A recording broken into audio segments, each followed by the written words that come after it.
नमस्कार, मैं शैलेंद्र। 2024 के लोकसभा में जहां भाजपा ने नारा दिया था अब की बार भाजपा 370 पार और एनडीए 400 पार, नरेंद्र मोदी का ये दावा था। नरेंद्र मोदी अपने दावे पर चुनाव लड़े थे, लेकिन कुछ कारणवश जनता उन्हें 240 पर ही रोक दिया और एनडीए के समर्थन से उन्हें सरकार बनानी पड़ी। अब इसी साल 2024 में चार महत्वपूर्ण राज्यों में विधानसभा चुनाव होने वाले हैं और यही चार राज्यों के विधानसभा चुनाव इनके आगे की दिशा को तय करेंगे, निर्देशित करेंगे कि इनका आगे का क्या भविष्य होगा। विधानसभा चुनाव 2024 साल 2024 में चार राज्यों में विधानसभा चुनाव होने हैं। ये राज्य हैं जम्मू कश्मीर, हरियाणा, महाराष्ट्र और झारखंड। इन राज्यों में विधानसभा चुनाव को लेकर कहा जा रहा है कि यहाँ आने वाले नतीजे ही बीजेपी के लिए आगे की दिशा तय करेगी। जम्मू कश्मीर में साल 2014 में आखिरी बार विधानसभा चुनाव हुए थे। उसके बाद 2014 में आखिरी बार विधानसभा चुनाव हुए थे। इसके बाद राज्य में चुनाव 2019 में चुनाव होने वाले थे, लेकिन सुरक्षा कारणों की वजह से इसे टाल दिया गया और कुछ वक्त के बाद राज्य की अनुच्छेद 370 ख़त्म कर इसे केंद्र शासित राज्य बना दिया गया। हरियाणा में घटा हुआ वोट शेयर बढ़ाएगा बीजेपी की चिंता। इस बार लोकसभा में वोट शेयर हरियाणा में भाजपा की बहुत कम हो गई थी। हरियाणा में बीजेपी लगातार 2 टर्म से सत्ता में है, लेकिन हालिया लोकसभा चुनाव 2024 में बीजेपी को उम्मीद से कहीं कम सीटें मिली। हरियाणा में बीजेपी को लोकसभा की 10 सीटों में से 5 सीटें मिली थी, जबकि कांग्रेस ने भी 5 सीट जीती थी। 5 बीजेपी को मिली थी और 5 कांग्रेस को 2024 में। इससे पहले पूरे के पूरे सीट भाजपा ही जीतती थी। पिछले लोकसभा चुनाव में बीजेपी को सभी लोकसभा सीटों पर जीत मिली थी, यानी 2019 में सभी लोकसभा सीटों पर जीत मिली थी।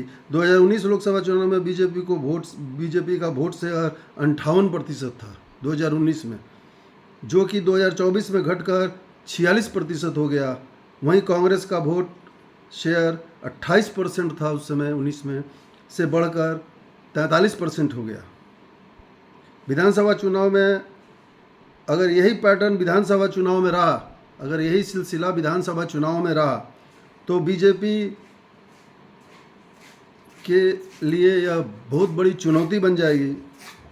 हरियाणा को लेकर कहा जाता है कि वहाँ अलग अलग जिलों और इलाकों में अलग अलग मुद्दों पर वोट किया जाता है। हरियाणा में अग्निपथ स्कीम को लेकर भी हरियाणा के युवाओं ने कई बार विरोध प्रदर्शन भी किए हैं।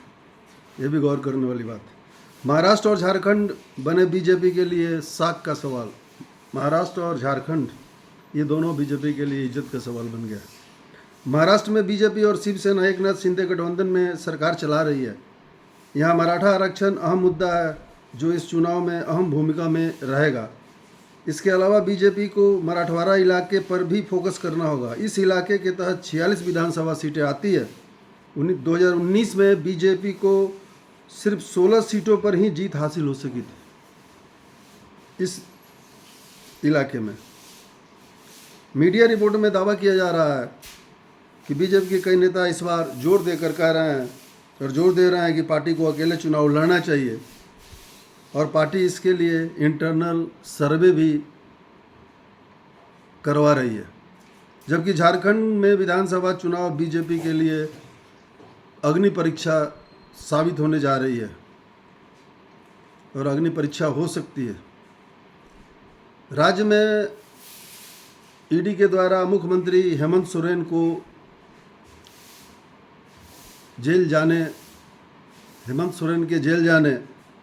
और फिर जेल से जमानत पर निकलकर फिर से मुख्यमंत्री पद को ग्रहण करना और शपथ लेने के बाद बीजेपी के लिए यह चुनाव झारखंड का अहम हो गया।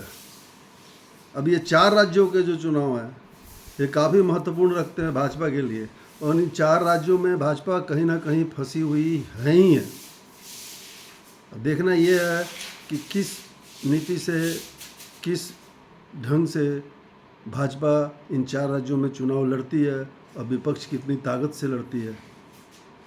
ये तो तय है कि इन 4 राज्यों में भाजपा कमज़ोर स्थिति में है, चाहे जम्मू कश्मीर हो, महाराष्ट्र हो, हरियाणा हो, झारखंड हो। आने अभी चुनाव की तारीख घोषित नहीं हुई है कि कब चुनाव होगी, लेकिन 2024 में ही चुनाव होगी और 2024 में ही ये चुनाव ही बीजेपी की अगली दिशा तय करेगी, उसका भविष्य तय करेगी। धन्यवाद।